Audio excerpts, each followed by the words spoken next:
Upon exiting Vault 11, the sole survivor returns to the Commonwealth. Rising out of the depths of the cold, empty vault, they shield their eyes as the sun's glare bears down on them for the first time in 200 years.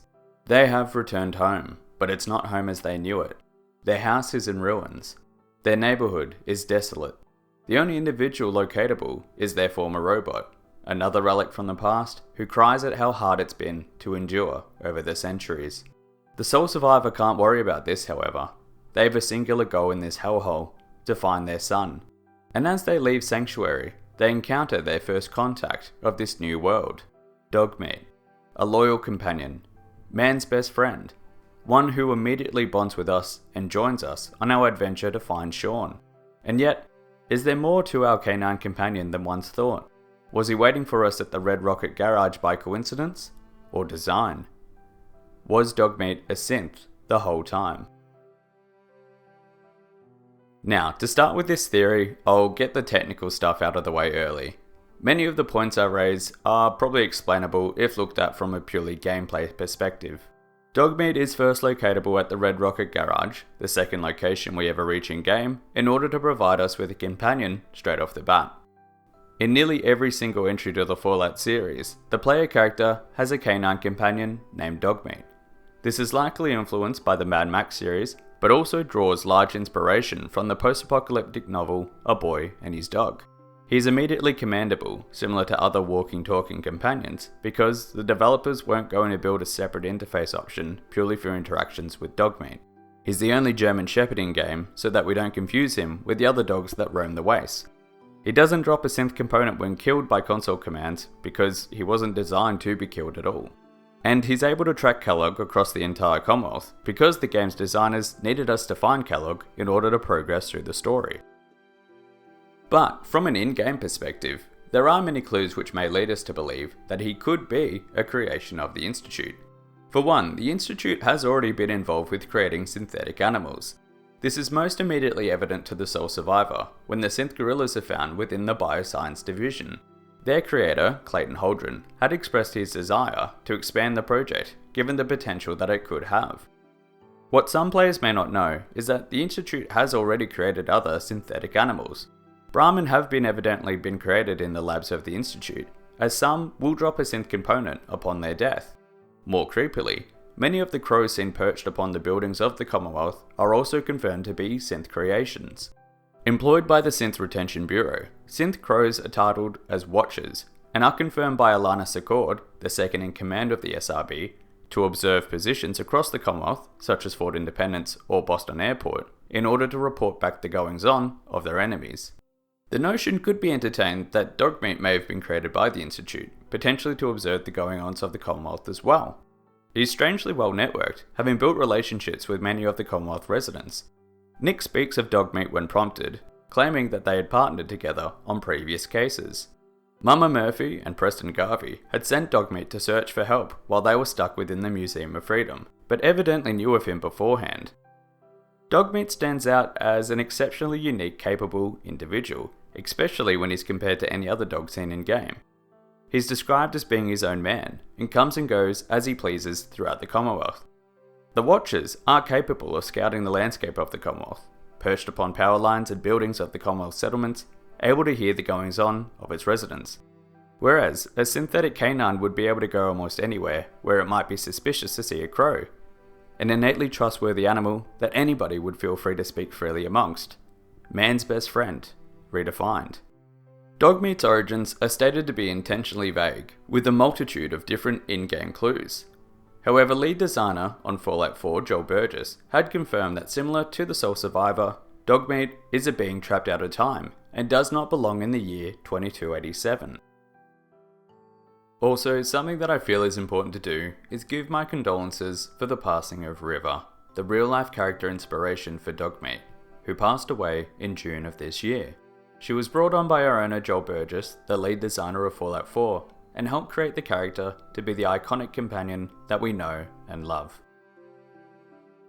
Other canines are seen alongside human beings, but Dogmeat is seen to be the only German Shepherd. While I'm not a cynologist, which I had to Google, which is someone who engages in the study of dogs, The other canines seen in game appear to be mutts or at least mixed breeds. Some appear to maybe be a boxer mix, while others are more kin to a Rottweiler. The feral dogs almost resemble ghouls, being skeletal and anemic in their appearance. In contrast, Dogmeat appears to be a pure breed, or at least has at least one parent that is a full breed German Shepherd. This is interesting since, 1, we don't see any others in game, and 2, it would be exceptionally difficult for any dog to still be purebred after 200 years. There are evidently still some human breeders, as we can purchase a dog off a wandering merchant in Fallout 4. But there probably would have to be a fairly healthy population pool of the German Shepherd breed in the Commonwealth in order to justify Dogmeat's existence. And not even considering breed, Dogmeat looks effectively pre-war. Even the healthier dogs that work and live alongside the Brotherhood of Steel are slightly mutated in appearance, or bear scars or other signs of conflict, whereas Dogmeat looks almost as good as new, because perhaps he is. The why of Dogmeat being created is the main question that I feel may lead some credence to his existence as a synth. I think it could be considered that Dogmeat's purpose was to be a companion to the sole survivor by Father, in order to assist them in surviving the wasteland. Father had released the sole survivor into the world as a form of an experiment, to see if they would track down who had taken him, and ultimately, if they would find Sean at all. Outwardly, he provided no form of assistance. Institute synths are evidently hostile to the player. However, by providing the sole survivor with Dogmeat from the outset, he was able to improve the odds of their survival immensely. And what better to ease their transition into this new world than with a friendly and potentially familiar face? As stated previously, Joel Burgess had claimed that Dogmeat was a being also trapped out of time, not belonging to the year 2287, like the sole survivor. In the lead up prior to the outbreak of the Great War, the sole survivor can examine an empty dog bowl and mutter that they'll never be able to find that dog. This would indicate they had owned a dog, and relatively recently to the timing, as the dog bowl is still laid out. It's hard to know if Sean would have any access to this information. He probably wouldn't remember the dog at all since he was a baby, but perhaps Dogmeat was made in the image of the sole survivor's previous pet, in order to help them bond and trust him early on. This also might be a little bit of a stretch, but when you search the quarters of Clayton Holdren, the head of the Bioscience Division and the proud creator of the Synthetic Gorillas, the player can locate a magazine. Its name, Have Dog, Will Travel. Its purpose, your canine companion immediately takes 10% less damage. This may be a pure coincidence, but of all the locations in the entire game, this magazine of augmenting canines was found not only in the Institute, but in the private quarters of the lead scientist who designs the animal synths.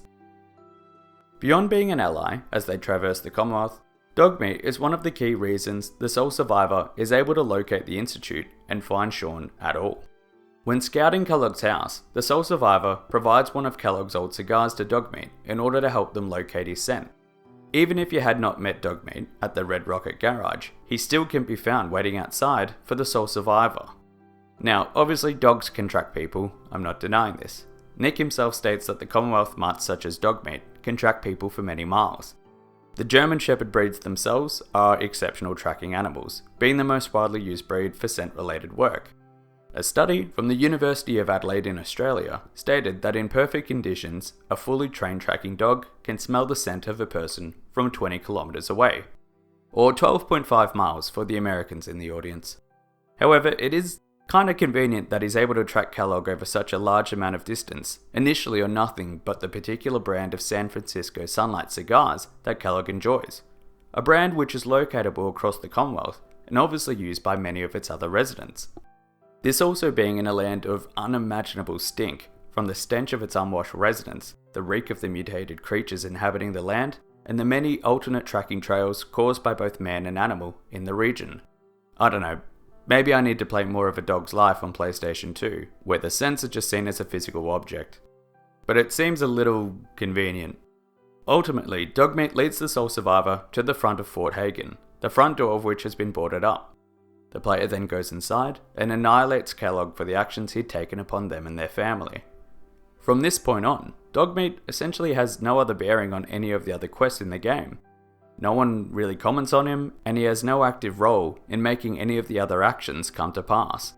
As stated previously, even if the player had actively sidestepped Red Rocket, Dogmeat will still appear for the Reunion's quest, as without him, the player can never locate Kellogg. This ultimately could have been Sean's plan, both to wreak revenge on Kellogg, but also to allow the sole survivor the opportunity to locate a pathway into the Institute, something that no one else before them had ever been able to do. Sean outright confirms his dislike of Kellogg. A terminal entry shows that he takes pleasure in the fact that Kellogg would be irritated by the fact he's only alive due to Institute actions. When discussing his death with the sole survivor, he states, "I won't lie. It's no coincidence your path crossed his. It seemed a fitting way to allow you, us, to have some amount of revenge." In Kellogg's memory, he mentions how he was suspicious of the whole operation to place him within Diamond City itself, where Dogmeat was able to locate his scent. This whole setup in Diamond City was part of some elaborate plan of the old man's. Seems obvious now that we were bait for our friend from the vault. Timing couldn't have been an accident. It's not how the old man works. Ultimately, it could be considered that Dogmeat was created by the Institute for two purposes: protect the sole survivor and help them locate Kellogg.